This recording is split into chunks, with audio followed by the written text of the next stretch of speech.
It's just an absolutely fantastic time to be a firefighter, specifically an American firefighter. And just for full disclosure, I don't give a twit about anyone else. Enchanted Sky Media.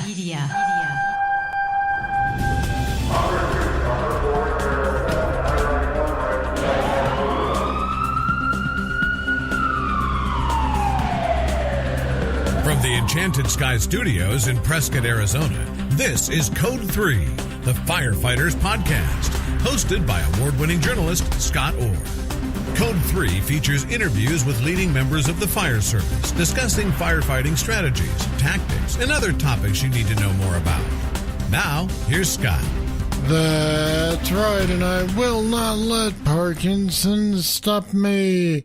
Thank you for joining me again here on Code 3. This is the show for and about firefighters. We're informing and entertaining members of the fire service, just like you, from coast to coast. Well, FDIC 2019 is history, and a lot of you were there this time. You know, the conference was first held in 1929.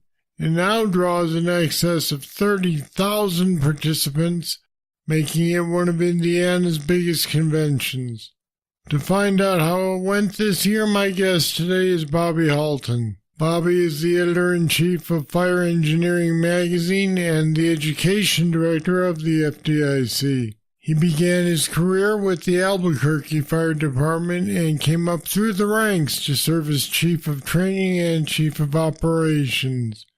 He retired in 2004, then took over chief of the Coppell, Texas Fire Department. He left that job to go to work for Fire Engineering magazine. And Bobby Halton joins me now from his elliptical machine where he's trying to wrap up a workout. Welcome to Code 3. It's a pleasure to be here, Scott. Thank you for asking.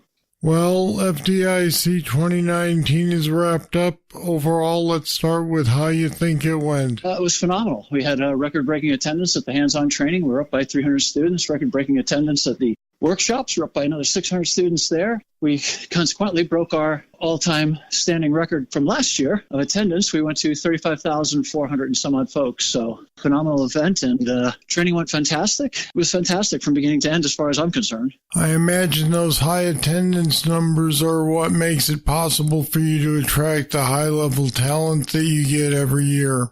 I think also, Scott, as you look at shows, this show has been around for 93 years. That's a big deal, going into our 94th year. I think when you have, it's called the Lindy effect, right? The Lindy effect is a mathematical deal that was actually first discovered by a bunch of actors who were hanging out at a restaurant called Lindy's in New York, where they claim to have the best cheesecake in the world, but I would refute that. I think there's better cheesecake. Anyway, what they said was, if something remains relatively stable, in other words, the premise, principles, constructs of it remain intact and true, and it runs for a year, then it should run for 2.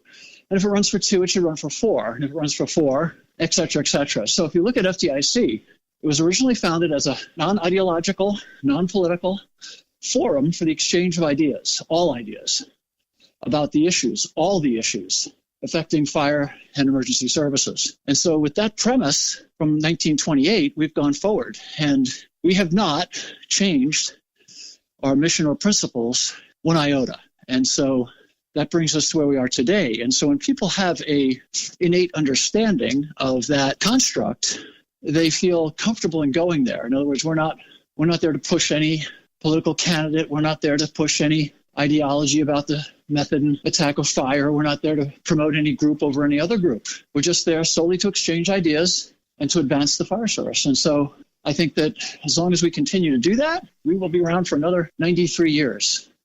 And you keep drawing more and more participants. I mean, this is known as the one conference to go to if you're only going to go to one. If you go to more, it's still known as the one to be at. How is it that you've managed to draw this many people from such a diverse industry? Well, again, it goes back to being true to your principles. In other words, not deviating from the mission, not trying to construct something for some type of outcome other than its original intended purpose. So in other words, say a group of people came in and wanted to create a competitor to FDIC, and their goal was to reconstruct a trade show or a floor show, an exhibition, is solely for the purpose of moving product. It would fail catastrophically because, well, it may succeed, but it would take it 93 years to get where FDIC is. And very few modern people have that type of patience. And I think that we struggle constantly, diligently, as a group, to always remember that everything is for the students, and then everything else comes next. And so even with our new owners, they are absolutely aware of that mantra and completely in agreement with it. So with all that in mind, what did you have new this year that was exciting and drew some attention? Well, on the hands-on side, it has to do with what has been called the pace of training. And so we had drilling at the speed of flashover, which we invested in heavily, brought in a crew that is extremely versed in it and extremely experienced at it, with an incredible track record and a cadre of instructors that are literally unparalleled. And they were every bit as successful as we knew they would be. So what does that mean? That means that we're looking at training that can, in many ways, replicate the tempo of the fireground. Now, what's important to note there is that depending on your resources and personnel and your organization, your tempo could be radically different than, let's say Pocatello, Idaho versus FDNY, or my volunteer department here in Limestone, Oklahoma, with, Detroit. Obviously, tempo, pacing is going to be somewhat different. And these instructors are talented enough to cater to those parameters. That was a phenomenal success on the side of the pod, as well as several other new classes, which were just off the charts successful. And many of the returning classes, such as the Fireground Drills Leverage and Tactics by Katie Johnson, which continues to amaze people with its fundamental transformational aspect of how to manage what used to be considered routine tasks in a new and much more comprehensive way, as well as, we had several classes like the Rescue Company, which were, again, just amazing results from those good folks. Our good friends at Real World Fireground Ops brought in a construction firefighter who was unbelievably talented in the building of realistic and effective props. So that was the hot side, continued to just amaze everyone, and was really, really successful. So let's talk about the inside stuff in the conference halls. What was new and different this year about that? Oh, we had the most fantastic panel from UL Labs, and the participants in it were reviewing the latest study on interior firefighting. And if you haven't had a chance to view it yet, probably one of the most elegant and balanced discussion on the review of a panel ever. Ray McCormick participated, Clark, several other wonderful participants, and it's balanced, it's measured, it's insightful. The wisdom is just off the charts, and that was so refreshing to see, versus the silly vitriolic name calling and finger pointing and silliness that so often parades and imposes itself upon us at any discussion of fire tactics. This was a wonderful evaluation of the study and a wonderful insight into some of the things that it uncovered. It was just fantastic. And then we continued to have wonderful presentations about how to better maintain our physical conditioning from people like Dan Kerrigan and people like Adam LaRue. The list goes on and on. Folks who have just dedicated their lives to our physical, emotional, and spiritual wellness. And then we had the troop practitioners. Dan DeBryce did a great class on the therapeutic modalities for firefighters, which was incredibly well attended and incredibly well done. The keynotes were phenomenal. Paul Combs, who I think is probably the greatest thinker on the American Fire Service of our generation, just because of the way he captures what we're all thinking month after month in a silly illustration that he just kind of passes off and we consider to be Mona Lisas, right? It's interesting because I've seen his work for years. I didn't realize what a speaker he was, but for you to have him as the lead-off speaker, he must be quite powerful. Oh, he's a dear, dear friend, and I think he's brilliant. I think he's insightful. I think he's dynamic. I think he's possessed by an artist of the past. And his daughter, equally as talented and amazing. And so he'll be around for generations, capturing lesson after lesson and encapsulating thought after thought. He is just a blessing. And then Paul Daugherty, who spoke about technology on Thursday, was amazing. Donnie Dimes was recognized for 30 years of serving at FDIC, which is just amazing. We had a gentleman who from TFT, his name is Rod Carringer, who celebrated his 50th FDIC. Aaron Fields was amazing. Andoni Castros was so well-deserved. And to see my good friend Bill Gustin get Lifetime Achievement, it just warmed my heart, because very few people are as deserving for the many, many lives that he has influenced and changed and saved and protected. We all were just celebrating life and firefighting, which I consider to be the best damn job anybody could ever have.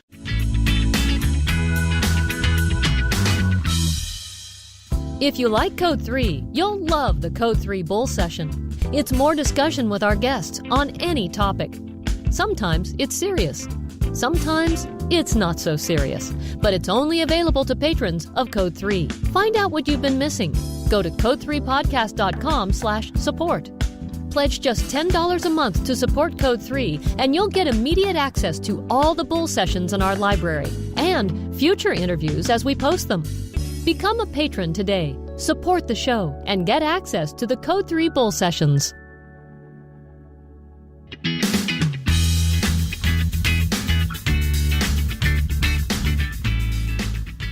FDIC, of course, is more than that conference or that convention, and yet I'll bet that you start working on the 2020 version about a day after the 2019 version's over. No, actually, we started working on 2020, I want to say probably October of last year.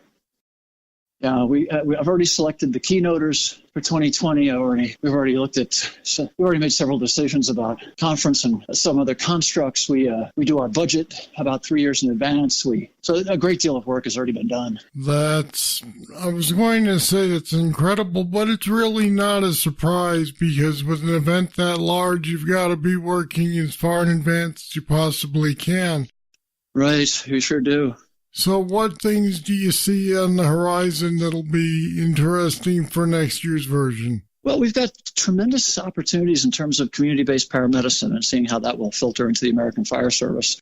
So rather than just service delivery and turfing people off into ambulances to go hither and gnaw, we're going to be seeing paramedics and PAs and such doing in-home medical care, which I think will greatly reduce people's financial burdens, greatly improve people's quality of life, and provide a whole new avenue for the fire service, not only in terms of cost recovery, but in terms of providing the opportunity to capture our proudest endeavor to save lives and take care of our communities. So I think that's going to be excellent. We're seeing a great deal of work done on the cognitive side for how do we integrate some of this new technology into decision-making on the fire ground, which is very interesting. I would behoove everyone to take a look at Dr. Wood's study from 2015 on the introduction of drone technology into decision-making on the fire ground. And then I think we're also going to be looking at the advances of AR and VR into realistic training and things of that nature. On the PPE side, we had a tremendous presentation by Dr. Graham Plessy on PFOAs and PFASs and how they're in our gear and what that means. And this is just a small sampling of a very focused study, but it certainly opened us up to the fact that much more research is needed and needs to be done, and that was good. We saw the DHS folks there this year, represented by Mr. John Merrill, who runs the DHS technology division, and he had a presentation, and he'll be back next year with his team, and they're helping us to look at how to integrate much of this technology that's being put into commercialization to help the fire service. And then we saw our friends from CDC under the direction of Dr. Wendy Dick had her whole team there presenting. They'll be back next year. We've reserved 6 slots for the CDC to cover everything from medical deaths to traffic deaths to accident investigation to opioids, how to manage that risk for next year. We saw our friends from obviously UL and NIOSH and FM Global, and they've all agreed to come back, and that's fantastic. And so we've really had a wonderful year. It's really quite an event, and you obviously have your finger on the pulse of what's coming up next, so we're looking forward to 2020. And the basics. Fundamentals, history, and tradition are so critical to our understanding. And if we don't understand who we are, why we do what we do, and where it came from, then we can't innovate, we can't create, we can't craft a vision for the future. We're basically blind, So I think we're seeing several things which are just phenomenal. I think we're seeing the republicanization, I would say. And by that I mean we've been heretofore almost an aristocracy, perhaps maybe even a tyranny of ideology. But the fire service is breaking that mold, and we're no longer comfortable with anyone speaking for us. We demand to be heard independently. And I think that's a good thing. We're not this monolithic culture that marches to anyone's drumbeat or supports anyone's political agenda or anyone firefighting, methodology or ideology. And as such, organizations like the NFPA, the IAFF, the NFFF, the NBSC are evolving in much the same way. And it's really, really amazing to see the receptiveness and the openness and the deliberate attention to concern that all those organizations are showing to their membership. It's just an absolutely fantastic time to be a firefighter, specifically an American firefighter. And just for full disclosure, I don't give a twit about anyone else. Fair enough. We'll leave it there. Bobby Halton, I'll let you get back to working out. Thanks for being a part of Code 3 today. And I am at mile 12.2. In 3 more miles, I'll have completed my daily 15-mile elliptical regimen, and I hope everybody out there has something that they enjoy doing every day, or at least 5 or 6 times a week as much. And happy Easter, and God bless all. And we put some more information about next year's FDIC conference on our website at code3podcast.com/FDIC 2020. Check it out. All right, that's it. That's all for this edition of Code 3. I want to hear what you think of the show. Just email me, scott@code3podcast.com. Thank you for listening. I'll be back next time with more. I'm Scott Orr, and until then, stay safe. Code 3 is a production of Enchanted Sky Media. To contact us, get more information on today's topic, or subscribe to the podcast, go to code3podcast.com.